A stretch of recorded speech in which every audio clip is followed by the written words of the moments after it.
Welcome to NHL Tonight First Shift. Adnan Verkin for EJ Rack, and a pleasure to be joined by Billy Jaffe. Billy always brings the heat when it comes to his hockey intellect, insight, opinions. But more importantly, how about his wardrobe? Take a closer look at that hat, if we can zoom in if possible. Billy, what do we got here? Is that a Stan Mikita hat from Waynesville? What do we got? Well, it is. I am not in Aurora, Illinois, but where I am, I'm in Massachusetts. But I am a huge Violent Gentleman gave me the hat, and Wayne's World and Stan Mikita, aka Stosh. I grew up in Chicago, yes. So I always loved Stan Mikita, the number 21. It just great. So, anyways, I thought you'd get a kick out of this, Mr. Movie. So all we need are some good donuts, and I've got the coffee going right here in the morning brew mug. We're ready to go. Let's get after it. I love it, man. I love your sweater. I love your sweater, in that you were in the hockey theme as well. Absolutely. A little love here to the Flyers. Unfortunately, got a lambasted 7-4 on Sunday against the Blackhawks here on NHL Network. EJ Rack, Mike Johnson to have the call, but love connecting, love Sanheim, giving a little love to the Flyers. One other thought in Waynesville, by the way, one of their eminently quotable movies. And again, so many rich hockey themes. Not only Carr, which any kid who grew up playing street hockey knows, but also the fact it's Officer Koharski. I remember bursting out laughing in the theater. Yes, I agree. That deserves a swing. I mean, it does. Swing. Party on, Wayne. Party on, Garth. Yes, and I'm not in my basement, but I'm close to it. So anyway, so we're there. Better than a cable access show, we hope, at NHL Tonight today. First things first, let's get to it. Thatcher Demko returns for the Vancouver Canucks in their victory against the New Jersey Devils. I mean, to quote Yogi Berra, it's getting late early, Billy, here for these Vancouver Canucks. They were 8 points up on the Blues going into the Four Nations break for that wild card spot. Now, entering last night's game, they were 5 points back. What a turn of events. St. Louis wins both their weekend games. Vancouver had a terrible loss against the Rangers. They held them to 12 shots on goal and yet lost that game 5-3. But Vancouver shows the resolve. Last night they win at the Rock, and that's how tight it is right now. 3 points back that wild card spot, and they do have one game in hand. Check out the Flames, by the way. They are 4 points back, but 3 games in hand. That could be valuable. Let's talk about Demko specifically. I was at the game, Billy, there for Amazon Prime with our friends Jody Shelley, Thomas Hickey, and others. And listen, great environment, obviously. The Canucks felt the pressure. I asked Rick Tocchet before the game. He said, this is a must-win. Absolutely. Are you kidding? After that game against the Rangers, we got to win. And Demko being back, first game since early February when he got injured against the Leafs. He played well, outdueled Markstrom. Must-win for the Canucks. No question about it. And he shone the most in the overtime. How about that save on Cotter? It was outstanding in OT. He was great. Look, this has been a tough year. I don't need to tell you that, but it's been a tough year for Thatcher Demko. 18 games only right now this season. This is a guy that's used to playing workhorse-type numbers for the Canucks. This lower body injury, different than the previous one. Looks good so far. The hope, obviously, is that it can continue to sustain itself and not have to go down again. And that having your number one back, as great as a guy like Lankinen has been, because he has really been awesome for them when all things considered, you want your big guy back. And so that means a ton. The team responded. They were able to figure out a way with Connor Garland scoring with under a minute left in regulation to tie this one up. It was a fun game to watch. I'm sure you had a good time there. But having the big guy back in net, it just means so much for the Vancouver Canucks. Yeah, Demko, a Vezina finalist a year ago. And originally we were excited. We said this could be the Hughes battle of Quinn and Jack. Instead, Jack is up. And Luke Hughes was there, acquitted himself nicely. But, Billy, every time Quinn Hughes is on the ice, he plays 25 and a half minutes a night, which is more than any other defenseman in hockey. He leads the Canucks in every major category with the exception of goals. You can make a case. There's no one more valuable to their team than Quinn Hughes. And in overtime, he played almost the entire OT. I mean, power plays, he plays every single power play. He doesn't take a second off. It's incredible to watch. Yeah, his instinctive nature, the play is it looks like he's on a pond. I mean, it does. It looks like he's just out there playing free flow hockey. And that shows his cerebral nature. What he's been able to master, as we take a look at some of these amazing highlights, is time and space, but also the feeling of when somebody's closing on him. And when somebody's closing on him, he almost invites him a little more and then comes up with a different move. Very creative. So, there was a lot of concern or consternation or naysayers about him coming into the league and being able to play the way he did at college for a couple of years at Michigan, because how could you be able to continue to do that at the NHL level. We're kind of seeing that with Lane Hudson as well, but I'll stay on track here with Quinn Hughes. Yeah. He really is, he's very cerebral. And then I go back to this. He's got this feel about him. When guys get within a foot, he already has this idea, Adnan, where he wants to go next. And it looks like it's just free flowing. And there may be some of that. But on the other hand, I think it's also just part of his cerebral nature as a person, as a player. Yeah, you're 100% right. If I said one word, Quinn Hughes, elusive. It's unbelievable watching his skating style, and you cannot pin that guy down. Meantime, for New Jersey, talking to Sheldon Keefe yesterday, and our buddy Thomas Hickey was saying, listen, this is not ideal the way this went out. You guys got off to a great start, and since then, it has been much rougher. The last 16 games, you're 7-8-1. They're in danger of even being caught for third spot in the Metro. Even if they make it, it feels like there's going to be a demonstrable challenge against the Carolina Hurricanes. Things have not gone right recently for New Jersey. Markstrom did his best. I mean, that one team, that 2-on-1, unbelievable. But ever since Hughes went out, they've been 4-6. Hischier's good. Jesper Bratt's good. But the team has not been good recently. And I think there's real concern now in New Jersey. As there should be. There absolutely should be. Meyer scored a couple goals in the game last night. And looking at those numbers that you put up, but then also talk 4-6-1 in their last 11. I was looking at it. They've been outscored 38-28 at it. And it's not so much at special teams. It's basically even. I think they're 1 goal, like 7 power play goals, 8 against. So they're basically even there. So it's 5-on-5, bud. It's 5-on-5 where they're struggling overall. And that's obviously a big concern. You got to end up figuring that out. They're missing big guys. We know you talk about Hughes, Jack Hughes up front. We know Doug. It's just, man, it's major stuff. But on the other hand, they should have enough depth. They should have enough structure. That's the thing. Go back to structure. Sometimes simplify. Sometimes just say, we're not going to dump the puck out, but what we're going to do is we're going to protect the middle more. We're not going to get run. You can't keep looking to open it up. And at 5-on-5, they just haven't been able to. And there should be concern where they're at. We heard the comments between Keefe and not between, but the Kovacevic and Keefe comments recently. Mm-hmm. And you want to just, sometimes you get it. Those are heat of the moment conversations. They happen minutes after games. There's frustration. There's whatever, but you got to make sure that you keep it that even keel. And right now, Jersey's going to be, when I say, okay, they're going to make the playoffs. But on the other hand, there's real concern about how well, at least in my eyes, how they can do in the first round.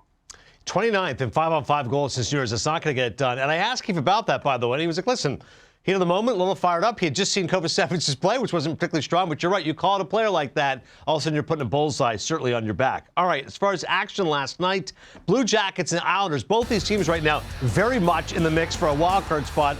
And Monahan and Gudbranson come back for Columbus in a shootout win. If you asked me 2 weeks ago, Billy, I'd say Columbus is the team of destiny. What an incredible story after Johnny Gaudreau's untimely passing. They've been a wonderful story, but then they couldn't score any goals. Also, they got a couple of guys back. They beat an Islanders team who's also shown their wherewithal. Patrick Waugh was upset after the game, but as far as the Jackets, you snap a 6-game winless skid, and they are still alive. As we see the standings right now, they're just 2 points back. The Habs have 1 game in hand on them. I'm still shocked Montreal's in 8th spot. It's been an incredible story, but Habs, Islanders, Rangers, Blue Jackets, Red Wings, you've got all those teams right now in the logjam. What are your thoughts on Columbus, how key that win was? That was a must-win game for them, too. Now, it's cliche 101, but it's just true. You can't lose 7. You can't go down that road. They get the extra point. They win. Monahan and Gudbranson coming back.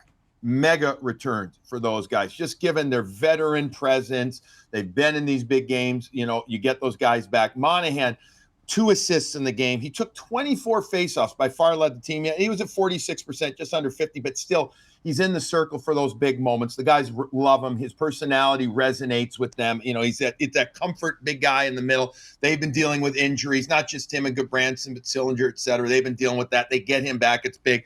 Gudbranson plays almost 16 and a half minutes at AV. And it's a stay-at-home type defenseman. He eats up 2.5 minutes shorthanded. He gets 3-4 hits in the game.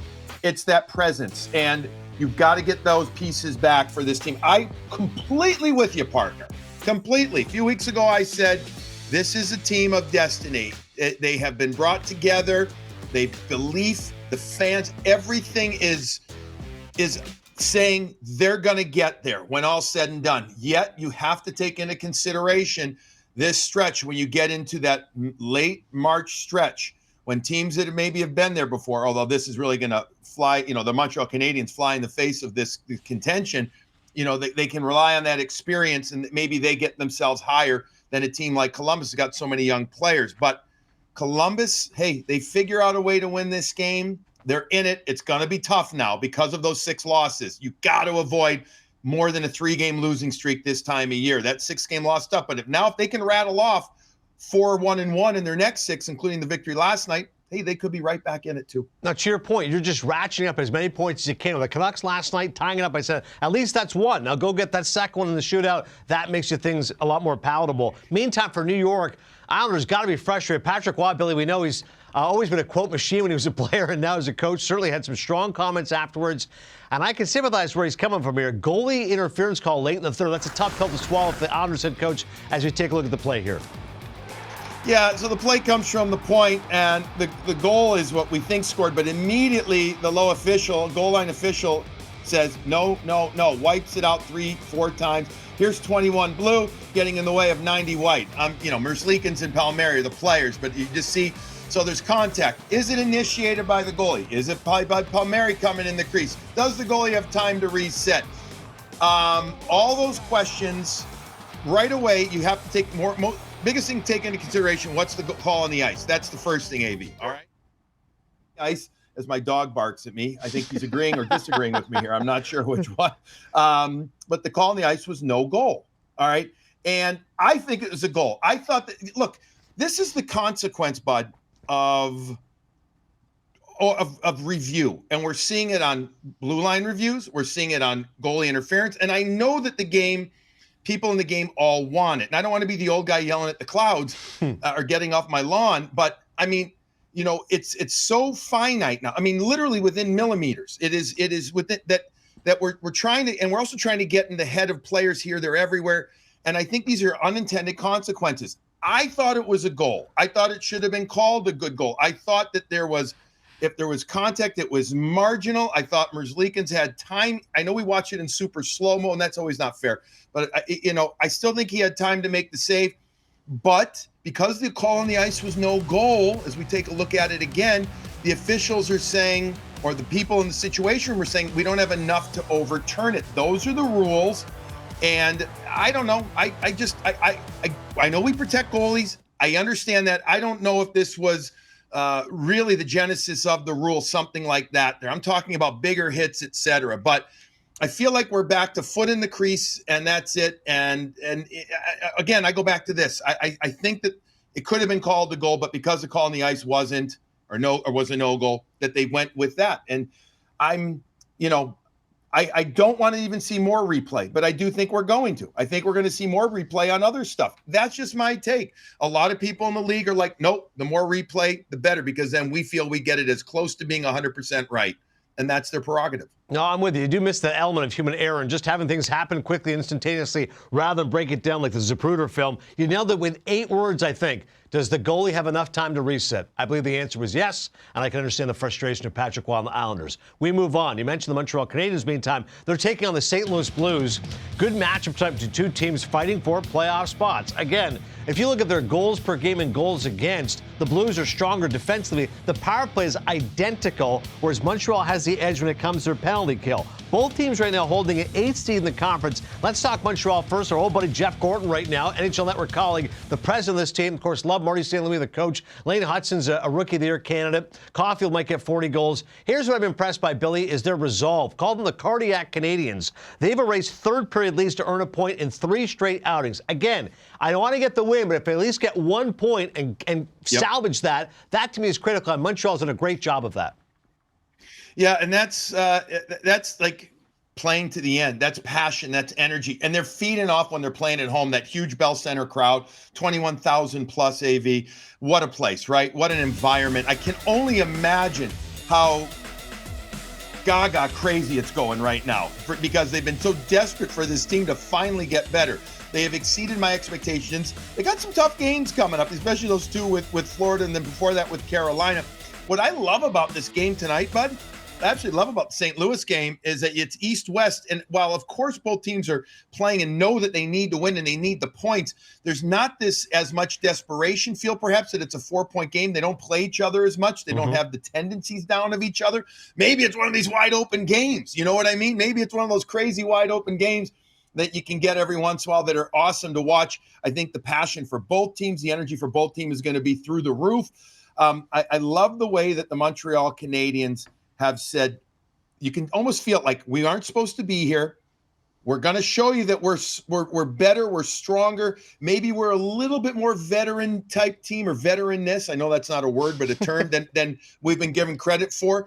And, guys, that like a Mike Matheson are coming through for him that were doubted. And, they're playing big minutes like a guy like him against the opponent's top lines. And they're coming through in ways that you say they've learned. They've learned under Marty St. Louis. They've learned from some of their mistakes. And maybe they're a half a year or a year ahead of schedule, but good for them. Hey, Slafkovsky, he's starting to get it. He's starting to score more. They needed it, obviously, but it's all part of the sum of the parts there, and it has been impressive to watch.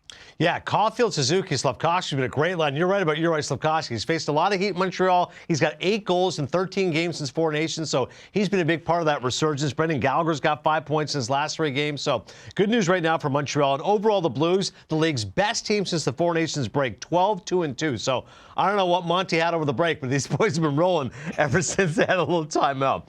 We'll see which of these teams is more likely to make the playoffs, the Blues or the Habs. Who do you think right now, which team are you more confident makes the playoffs, St. Louis or Montreal?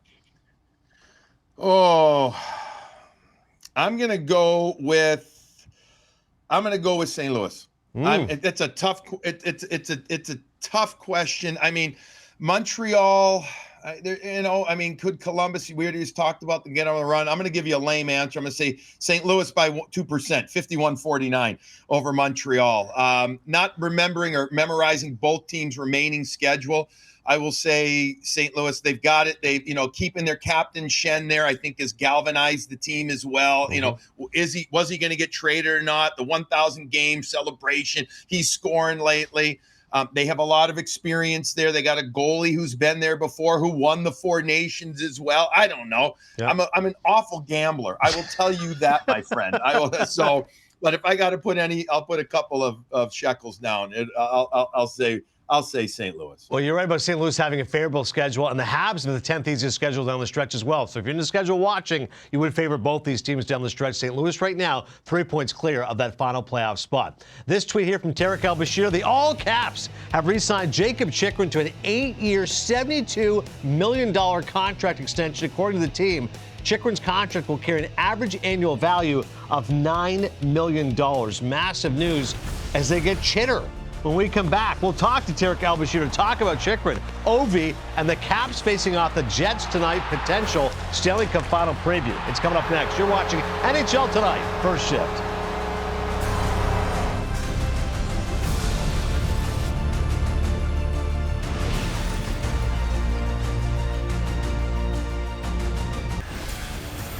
We continue here on NHL Tonight, First Shift. The best point percentage right now in the National Hockey League, that would belong to the Washington Capitals at .729. Just a whisker better than the Winnipeg Jets. The two teams colliding tonight should be an absolutely epic matchup as you look forward to Washington and the Jets and potential, who knows, Stanley Cup Final preview. Let's bring in Tarek El-Bashir right now, covering all things Caps. Tarek, it's shocking to not start with something Alexander Ovechkin related, but I will commit this heresy and start with Jakob Chychrun. The fact he signs this massive contract, a $9 million AAV. Me and Jason Demers have a podcast, NHL Unscripted, talked to Dylan Strome the other day. He told me Chychrun is a different duck. Let's put it that way. I believe he's trying to cut out sun, like natural light and stuff. So I don't know how the light bulbs will be popping right now if he signs this contract. But Chychrun goes to the beat of his own drummer. There's no question on the ice he's a difference maker. What'd you make of the deal? Yeah, don't get me started on his ancestral diet. Like he is definitely a different cat. But there's a reason why physically he looks the way he does.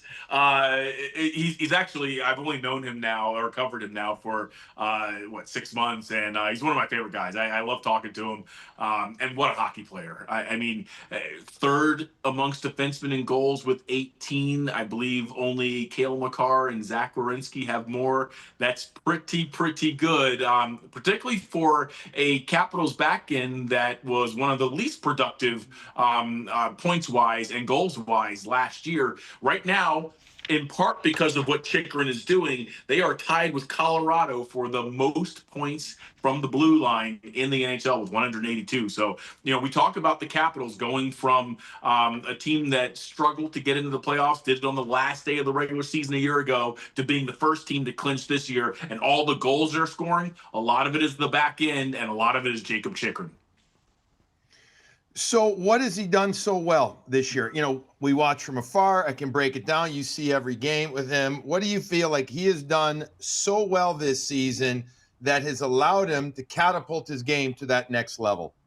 Yeah, Billy, he's put up some pretty big offensive numbers in the past. To me, it just feels like he was the missing piece, right?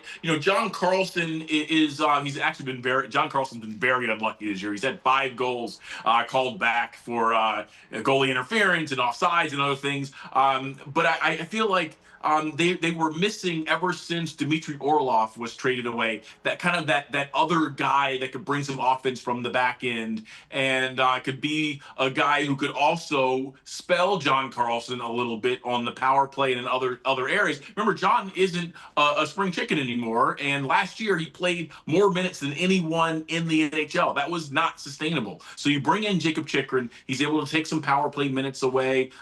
He's able to take some even strength minutes.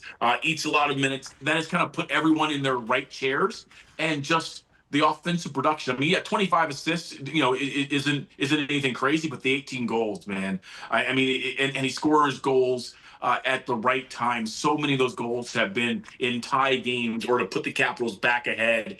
And the thing that really stands out to me about Jacob's offense is he does have a big boomer from the blue line, but he doesn't use that to score goals. He scores with a wrist shot. He just takes as much as the defense gives him. He just keeps coming and keeps coming and keeps coming. And then when someone steps up on him, he rips that wrist shot and it just goes right in. And, he's just been a big part of what's been driving the Capitals to the top of the league in goals per game. The way you said he keeps coming. I thought you were describing the Terminator. I got chills for a sec, Derek. Let's talk Ovechkin before we all get reprimanded for not talking Ovi and the Great Chase. He has a point in 4 consecutive games coinciding with the Capitals' 4-game win streak. No goals with 2 assists in the win against Florida. He's only got back-to-back games without a goal once in 15 games since Four Nations. So by that theory, he would be due to debt. So tonight, and he's had a lot of success against the Jets/Thrashers franchise, hasn't he? Yeah, he's actually scored more goals against the Jets and Thrashers franchise than any other. And, that goes back to the Southeast Division days when I felt like when I was a beat writer for the Washington Post, I should have had an apartment in Atlanta. We were down I think we were in Atlanta 4 or 5 times a year. 14 times. A lot. 14 times a year it felt like. Yeah, it was so much. And I missed the Southeast Division. That was actually a pretty fun league. But yeah, he racked up a lot of goals during those days against Kari Lehtinen and all those guys. Look, Connor Hellebuyck is a different cat, different animal. He's a lot harder to beat. And I know Alex has scored a big milestone goal against him in the past. But, is any goalie playing as well as Hellebuyck right now? I don't think so. The Jets have a very stingy defense. Alex, I want to say he's got 2 goals in his last 6 games. Against Florida, didn't have a goal, but he did direct 13 pucks at the net. 5 hit the net. So he's plugging away. But, guys, he needs 7 goals in 12 games.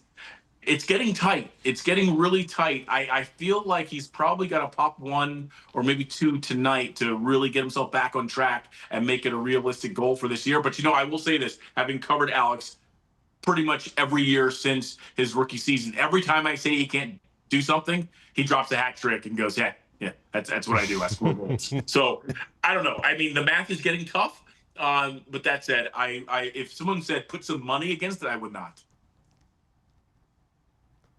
Well, it's interesting. Overall, you look at this Capitals team and the Jets specifically. Both these teams right now, Derek, tied for the league-leading goal differential at +76. So it is not being presumptuous to say that both these teams could be matching up in the Stanley Cup final. Over the last 58 days, by the way, evenly split first place in the standings. So does this feel like a litmus test for you, Capitals and Jets? It does. And, they met a few weeks back in DC. And to me, that was one of the most exciting, best games I've seen all year. Just from the Capitals and league overall, it was a 5-4 overtime win for the Jets. Very close game. I think that these two teams share a lot of similar traits. For me, what sets the Caps apart is I feel like the delta between their top guys and their bottom guys is incredibly tight. And I see that with Winnipeg too, but I think the Caps might have a little bit of an edge in that area. Their top guys they're really good. They don't really have a superstar, but their third line, their fourth line, their third pair, their 1B goalie, they're all also very, very good. And I think that gives teams fits, even when teams have the last change at home and they can hard match against Dylan Strome or against Pierre-Luc Dubois. Well, Nick Dowd might get you. Lars Eller might get you, right? It's a very deep squad, and I think that has really been the secret sauce for this Capitals team. And when I look at the Jets, I see a lot of similarities. Let me look at this goaltending, because Kevin Weeks has been raving about Logan Thompson all season long.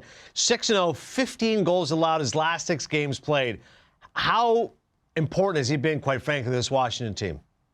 I mean, what a find for the Capitals. Now, I will say they were a little ahead of the curve. They actually brought Logan in to rookie camp several years ago, along with Alexei Protas. Alexei Protas and Logan Thompson were actually roommates when they were both very, very young. It didn't work out where the Capitals had a hole in their pro roster, so Logan ended up going elsewhere and ended up settling in Vegas and kind of making a name for himself there. And the Capitals obviously knew what he was about and brought him back when he was available this summer for trade. And, he's played incredibly well. I mean, he's got a silly win-loss record. One of the best goalies in the league when it comes to slot shots and inner slot shots. Just got good size. He's incredibly competitive. As Coach Spencer Carberry says, he's a gamer, and you can feel it. You can see it. You can see in practice how hard he competes. And I feel like that rubs off on his teammates. And, before they signed Jacob Chychrun today, they locked up Logan Thompson just a few weeks ago. So, this is a Capitals team that, about a year and a half ago, I'll be honest, I was a little worried about, was this just going to be the Ovi show until they had to have a long, cold winter, or maybe a couple of them. And to the credit of Chris Patrick and Brian McClellan and the rest of the front office, and of course, Coach Carberry, they've managed to not only steady the ship, but just get things pointed in the right direction in short order. It's been really impressive to see from up close. Yeah, I was gonna ask you a truth serum question. You kind of answered it there about what you thought of this team heading into this year, but I'll pivot to this.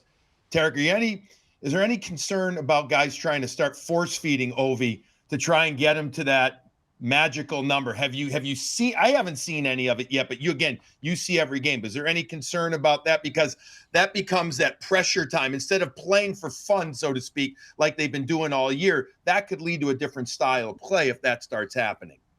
Yeah, I haven't noticed it a lot. There definitely have been a handful of times where I was like, "Oh, Jacob Chychrun's going to pull the trigger here." Oh no, he passed over to Ovi, who was sort of covered. Like, that has happened a few times.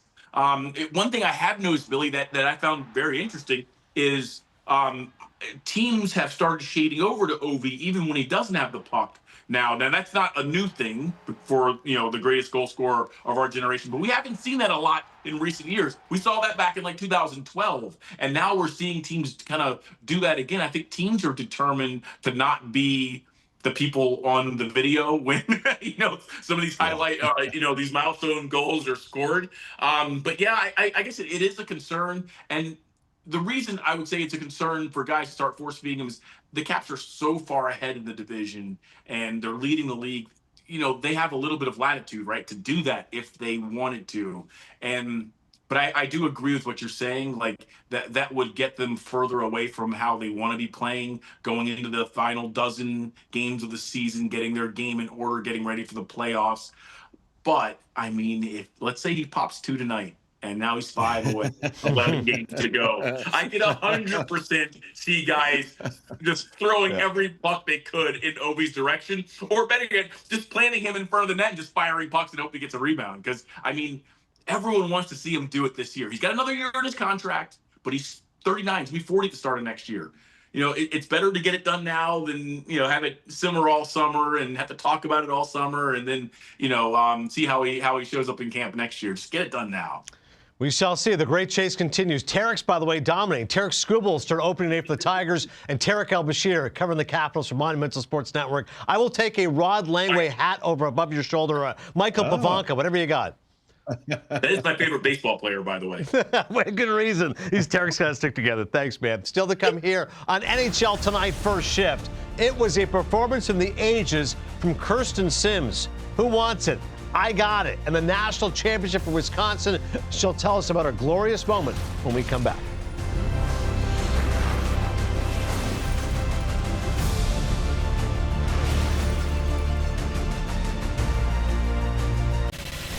She's covering the puck in the crease, and it would be a penalty shot. Now, who is going to take that shot? Who can handle this pressure? I just saw Mark Johnson say, "Who wants it?" Oh, here goes Kirsten Simms. Looks like it's her. Here is Simms moving in on Thiele to try to tie the championship game. Oh, the move! She does! What a move by Kirsten Simms. Ice in her veins. The fact that coach says, "Who wants this?" She says she wants it. She comes in. How about these hands? Oh. Sweeping down the wall. Here comes Edith. Looking. Fired. Save me. Rebound. Simms wins the national championship in overtime. Kirsten Simms, what a clutch performance. The Wisconsin Badgers, your national champions.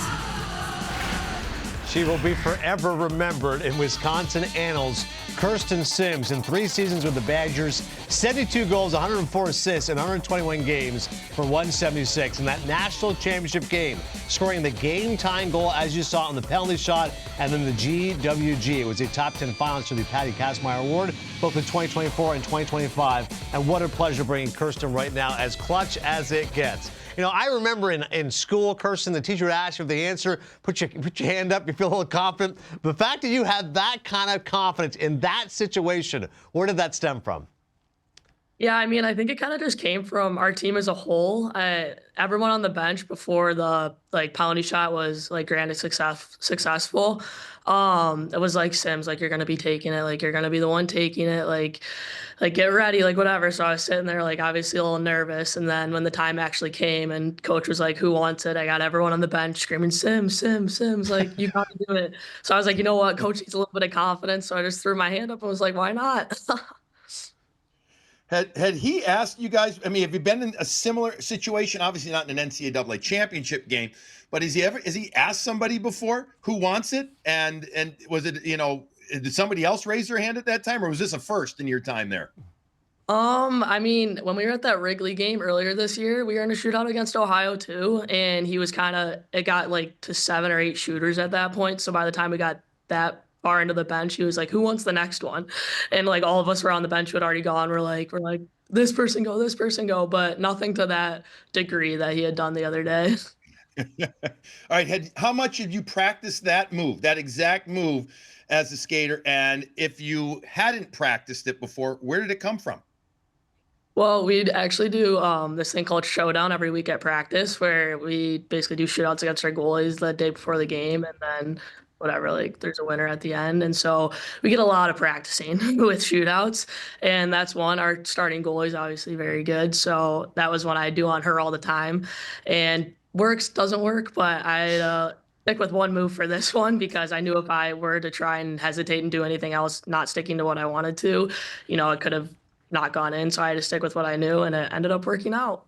Just incredible stick handling and a deke for the ages, which will all be remembered in Wisconsin throughout women's hockey. Kirsten, Ohio State was the only team that you'd lost to in regulation. So how sweet was that revenge?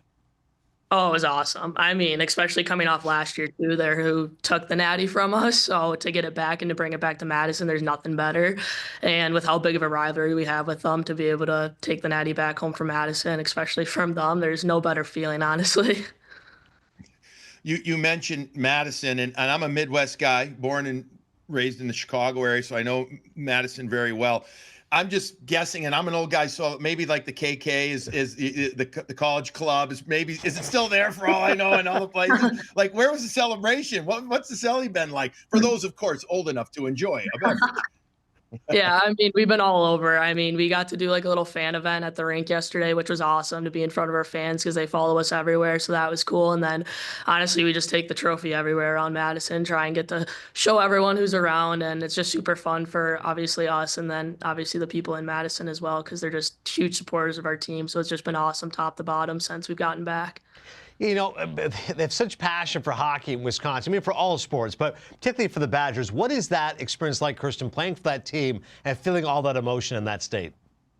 Oh, I mean, it's incredible. This team has had such a year. I mean, top to bottom, our team is so deep and there's so much talent through the entire roster. And we've proven it throughout the entire season. And to be able to come out on top and complete that last win is nothing more than special. And it's obviously just a huge honor to gotten to be a part of it. And now to obviously get to bring it back to Madison and celebrate it here, there's truly nothing better. We'll talk about the pressure then also, though, for playing for such a juggernaut, you know, for a team that where expectations – it's NCAA champion or bust, basically. That's what it is there. And what it's like playing for Mark Johnson, who has been there, a legendary hockey player in the U.S. and now a legendary head coach in Madison. Yeah, I mean, first of all, Coach Mark obviously is a legend and historically greatest hockey player, one of the greatest hockey players ever. So it's honestly truly an honor to get to play under him. And you don't really realize it necessarily every day at practice, but when you actually sit and take a second and realize how amazing he truly is, it's truly special to know that you get to play under him and play for such an incredible coach. And not only that, he obviously leads our team to championship after championship and incredible season year after year. And so there's nothing better than getting to play for him. And just the confidence he instills in our team and in this group, especially this year from the start, has been nothing true but special. And to be able to come on top at the end of it is obviously nothing short but amazing. I can appreciate the passion you have for your coach. As a two-time NCAA champion, Kirsten, you know, second verse even better than the first. How does this compare to the first championship?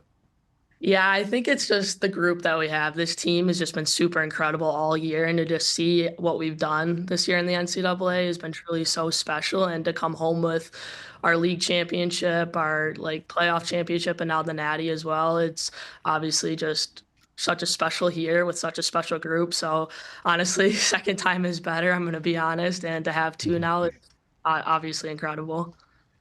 All right, so last thing for me. We've talked about the shootout goal, but we haven't talked about the overtime goal yet, which is the one that actually, I know you had to tie it to get to the OT, but I want you to take us onto the ice because you're coming weak side, right? The shot comes from the right side. You're a righty shot. You're coming on the weak side. It's a great, I don't know if it was a puck off pad intentional or not, but it's a great shot. This is the shootout here, but the overtime winner.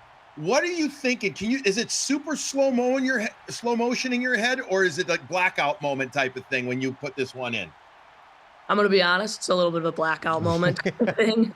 I mean, I was getting questions of how would you shift your body to the puck and stuff, and I'm like, what? I had no idea what I was talking about until 2 hours after the game when I finally got to see it. And then I realized, and I was like, oh, that actually was a pretty good question because I still don't know how that happened, but now looking back on it, yeah, it definitely was slow motion too. I mean, Lacey Eden took a far pad shot and ended up just it went through a bunch of bodies. So I guess it just popped right onto my stick. And I mean, like I said, I kind of blacked out on the actual shot, but next thing you knew, my whole team was jumping on me and we had won. So Kirsten Simms on the USA roster also for the Women's World Championship. I cannot wait for all the bedlam to just keep going. I mean, I already picture right now the hashtag who wants it, a hoodie who wants it, a hand being raised. It was an iconic moment, certainly for all hockey fans. Congratulations. Thank you. Appreciate it. Kirsten Simms of Wisconsin, unbelievable performance in that Women's National Championship. Still to come here on NHL tonight. We come back. We'll switch back to the NHL, bring in our buddy J.D. Lindbergh and talk about some of the major games of the night and some top lines on the way. Don't go anywhere.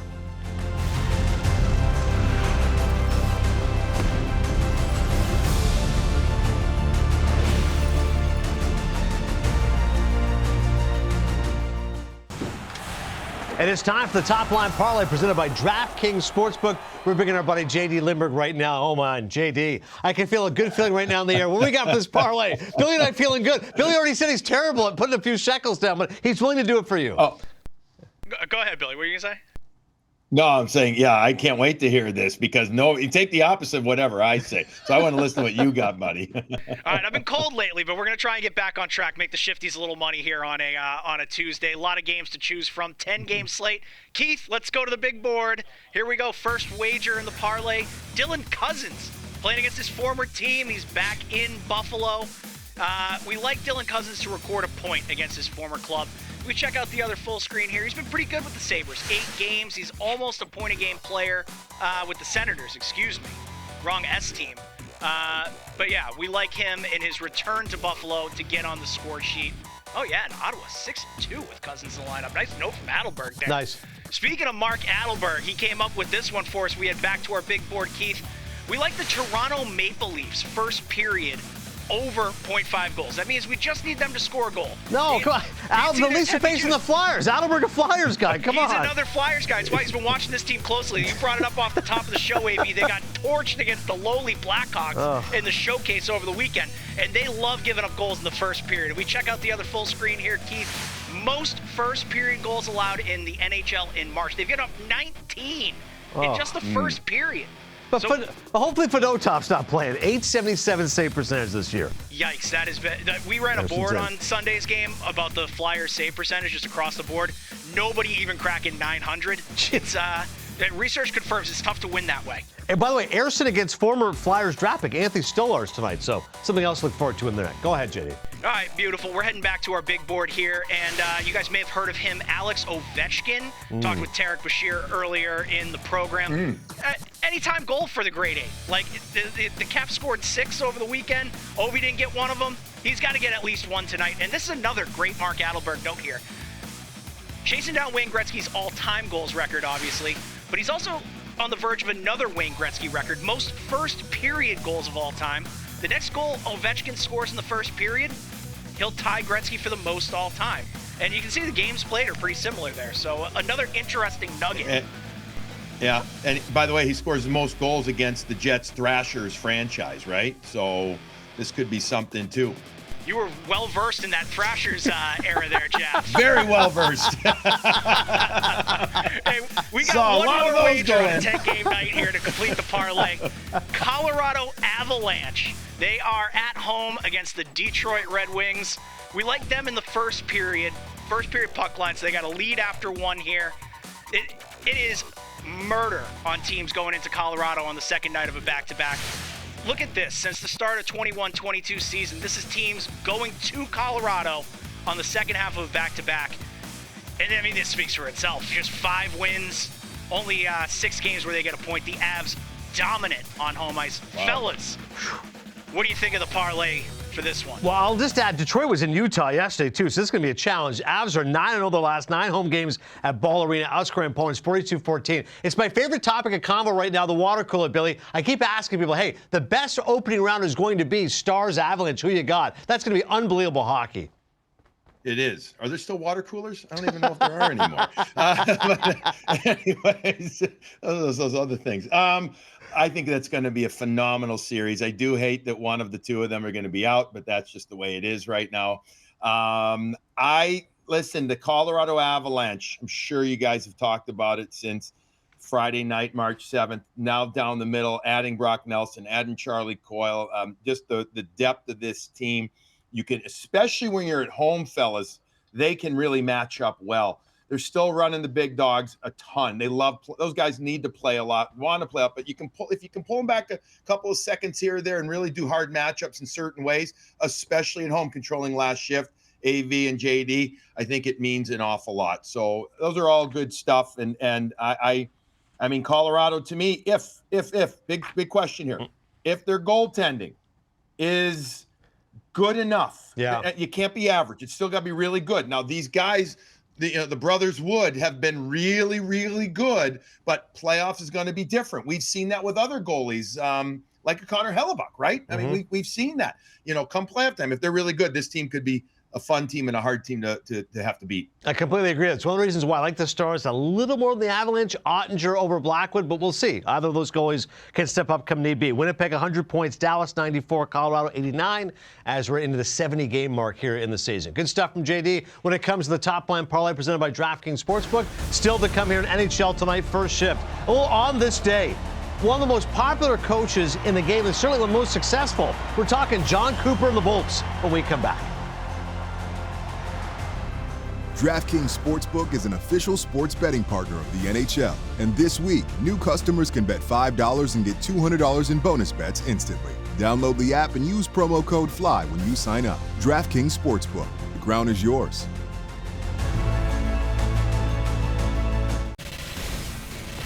Almost time to wrap here in NHL tonight. First shift. First, this tweet from Ben Pierce, who covers the Lightning. On this day, they hired coach Jon Cooper. Since then, you see their numbers. Second most regulation wins in the NHL behind only Billy's Bruins. The Bolts have won the Stanley Cup twice, made the playoffs in 10 of his 11 first full seasons, and the 87 playoff wins, ranking third most among active coaches. Further to his resume, he's the longest active tenured coach in hockey and a two-time Stanley Cup champion. Also, of course, I appreciate he won the Four Nations Faceoff for Canada as their head coach. Recent study of NHL players, Billy, they have Cooper right now as the favorite coach in the entire league, ahead of Rod Brind'Amour, Paul Maurice. What is it about hanging with Mr. Cooper that the players love? Well, he wins.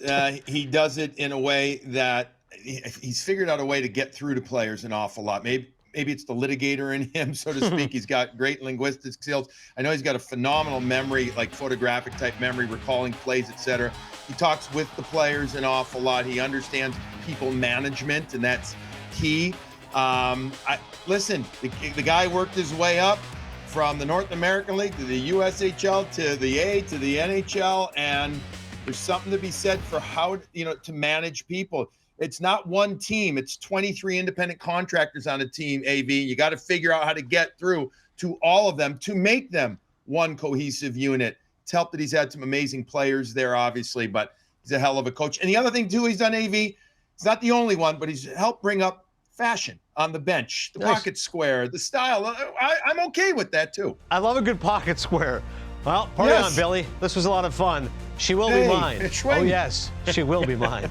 Thanks for watching NHL Tonight First Shift. See you next time.